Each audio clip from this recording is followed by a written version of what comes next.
시청자 여러분들 안녕하세요. MG가 묻고 욱쌤이 답하다의 정욱식입니다. 오늘은 네 번째 순서로 이거를 다뤄보려고 합니다. 북한의 5대 전략무기가 무엇인가요?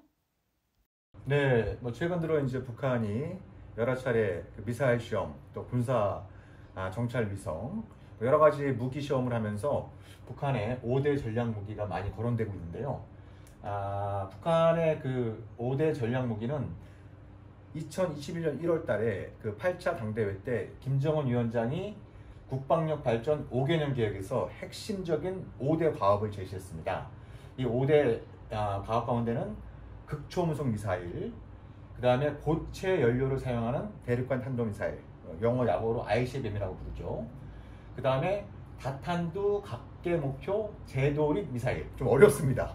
영어는 이제 영어 약어로 MIRV라고 부르는데 이것이 있고, 그 다음에 핵 추진 잠수함 및 이 잠수함에 탑재할 수 있는 SLBM, 그리고 끝으로 군사 정찰 위성과 무인 정찰기, 이렇게 5가지를 향후 5년 이내에 달성하겠다라고 하는 5대 핵심 과업으로 제시를 한 상황이죠. 전략무기와 전술무기는 어떤 차이가 있나요? 네, 아주 좋은 질문입니다.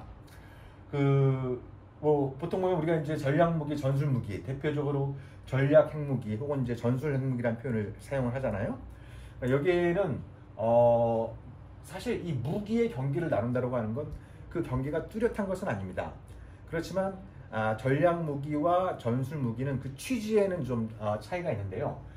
일단 전략 무기는 파괴력이 압도적으로 높습니다. 우리가 보통 전략 핵무기를 비롯해서 굉장히 파괴력이 높은 무기를 보통 전략 무기라고 얘기를 하는데, 이것은 파괴력이 강하다는 것은 한편으로 유사시에 상대방한테 가공할 피해를 입힐 수 있는 부분이 있지만, 다른 한편으로 어떻겠습니까?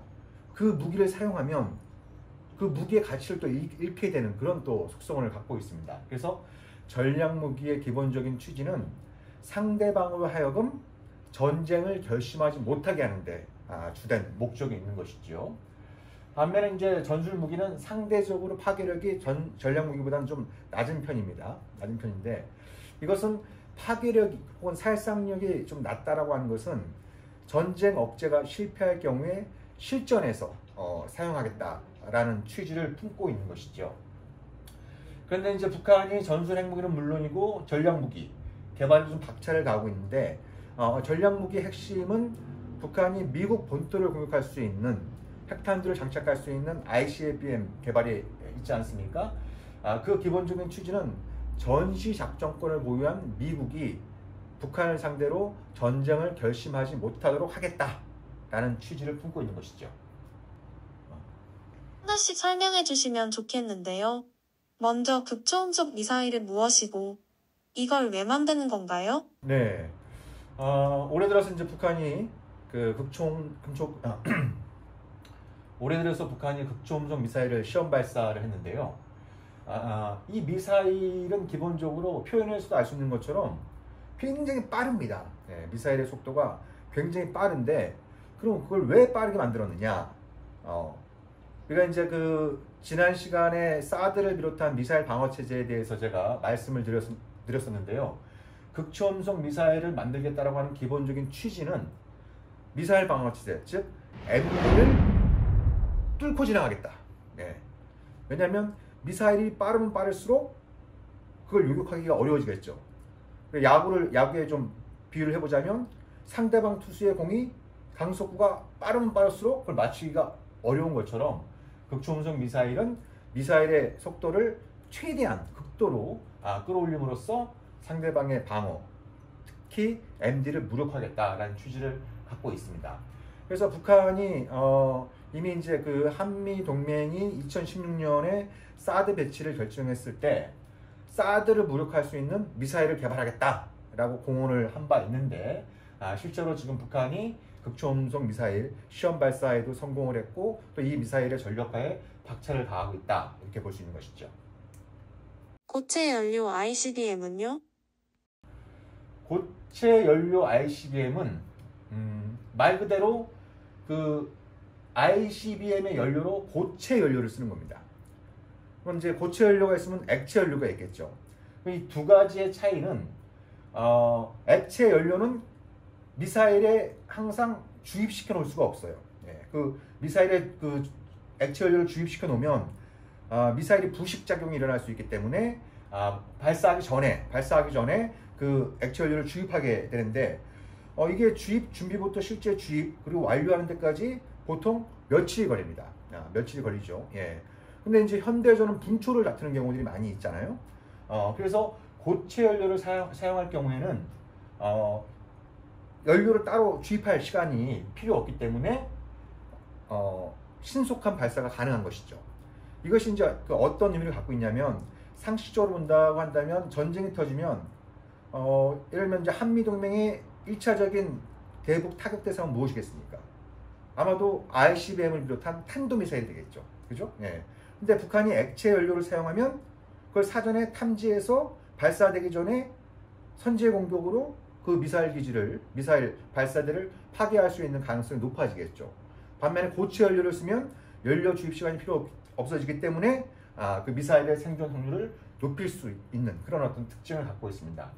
그래서 실제로 보면 미국이나 러시아, 중국 이른바 이제 핵 강대국들의 ICBM은 주로 고체 연료를 사용하고 있고 북한도 그 뒤를 지금 따라가려고 하고 있다. 이렇게 말씀을 드릴 수 있는 것이죠. 그래서 지난 12월 16일에 북한의 동창리 서해 위성 발사장에서 대출력 고체 연료 발동기는 이제 로켓 엔진을 의미하는 것이죠. 이걸 이제 시험을 했고 현지에서 이거를 참관한 김정은 위원장이 최단 기간 내에 또 다른 신형 전략 무기의 출현을 기대한다라고 얘기를 했습니다. 이것은 곧 이 시험을 거쳐서 가능한 빠른 시일 내에 고체 연료를 사용하는 ICBM 개발에 나서겠다라는 걸 김정은 위원장이 직접 말했다고 볼 수 있는 것이죠. MIRB는 뭐죠? MIRB, 예, 어렵습니다. 이거를 MIRB의 이제 영어 공식 명칭은 멀티플, 그러니까 다탄두라는 뜻이겠죠. independently. 이거는 다탄두가 각기 타겟터블 목표물을 지정해서 리엔트리 재진입을 하는 발사체다. 라는 그래서 MIRB 영어 단어의 첫자를 따서 이렇게 그 표현을 하고 있는데 그래서 이 MIRB는 하나의 미사일에 여러 개의 탄두를 싣고 그 탄두가 각기 다른 목표물을 향해 떨어지는 거예요. 네. 그래서 미국의 신형 MIRB 같은 경우에는 하나의 미사일에 최대 16개의 핵탄두를 장착할 수 있습니다. 그것은 하나의 미사일로 16개의 목표물을 공격할 수 있다는 것을 의미하는 것이죠. 그럼 이걸 왜 만들었냐? 아까도 말씀드린 것처럼 상대방이 미사일 가지면 나는 그걸 미사일을 중간에 유격시킬 수 있는 MD를 만들려고 하는 거잖아요. 예. 그런 개념들이 있는데 그래서 MIRB는 역시 MD를 무력하기 위한 그런 어떤 취지에서 나온 것이다.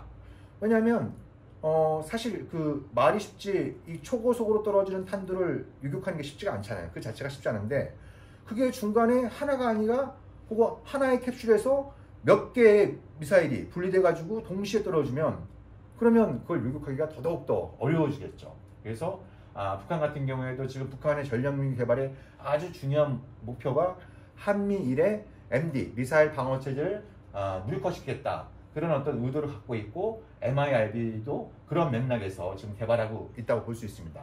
그래서 이제 최근에 북한이 그 신형 ICBM인 화성 17형을 시험 발사했는데 이 탄두가 굉장히 큽니다. 미사일의 이 캡슐이 굉장히 큰데 그 크기를 봤을 때는 이게 다탄두 미사일이거나 혹은 MIRB일 가능성이 제기가 되고 있는 것이죠. 핵추진 잠수함 및 SLBM에 대해서 설명해 주세요. 네, 북한이 또 상당히 공을 들이고 있는 게 이 핵추진 잠수함과 SLBM인데요. 핵추진 잠수함은 보통 이제 재래식 잠수함은 그 디젤 연료를 사용하는데 이에 반해서 핵추진 잠수함은 소형 원자로 해서 연료를 공급받는 그런 잠수함을 의미합니다. 그러니까 소형 원자로 특히 이제 그 우라늄 농축 프로그램을 사용을 하는데 이렇게 할 경우엔 지속적으로 연료를 공급받을 수 있기 때문에 장기간 수중에서 작전이 가능해지고, 그리고 연료의 공급량이 굉장히 지속적이고 많기 때문에 원거리 작전이 또 가능해집니다. 그래서 많은 나라들, 특히 이제 핵보유국들은 핵추진 잠수함을 일찍부터 개발 보유하게 되었고요.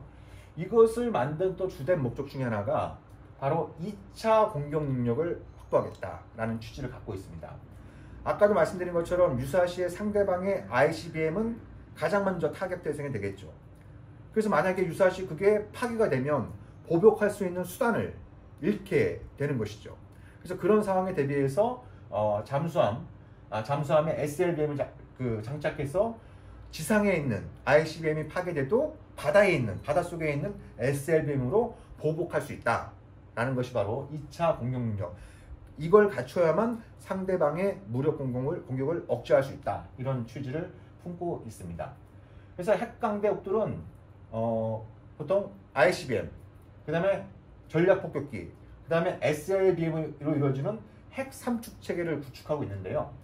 이에 반해서 이제 북한 같은 경우에는 전략폭격기 능력이 굉장히 좀 부족하기 때문에 북한은 ICBM과 SLBM 그리고 전술 핵무기로 북한식 삼축 체계를 추구하고 있다. 이렇게 말씀을 드릴 수가 있는 거죠. 북한은 왜 군사정찰위성과 무인정찰기를 보유하려고 하나요?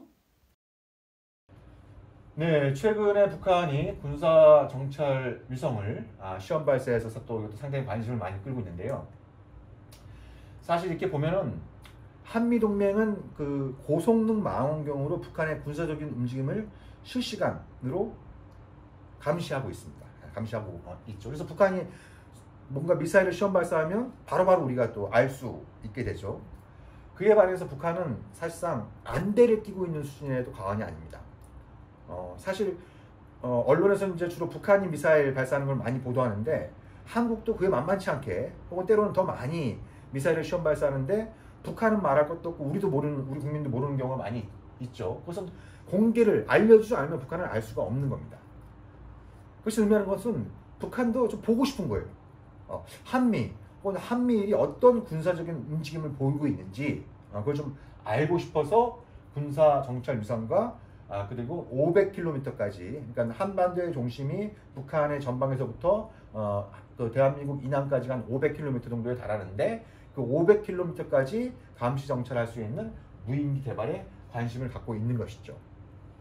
그래서 북한은 이제 2022년 12월 18일에 정찰 위성 개발을 위한 최종 단계의 중요 시험을 진행했다라고 발표를 하면서 2023년 4월까지 군사 정찰 위성 1호기 준비를 끝낼 것이다 라고 지금 밝히고 있습니다.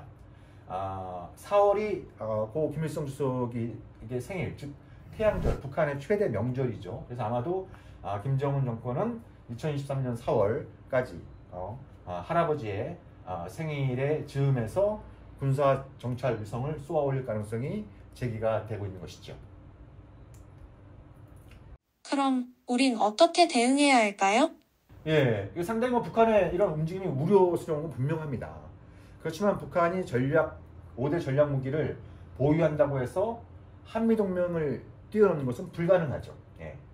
즉 북한이 5대 전략 무기를 개발한다고 하더라도 한미동맹의 대북 억제력은 앞으로도 강력할 것이기 때문에 우리가 지나친 피해 망상을 갖는 건 좀 경계할 필요가 있습니다. 북한이 5대 전략 무기를 앞세워서 한반도 공산화를 추구할 것이다 라는 등의 과도한 피해 망상은 경계할 필요가 있는데, 왜냐면 그런 불필요한 피해 망상을 가지면 가질수록 좀 우리를 병들게 하는 그런 측면이 있지 않습니까?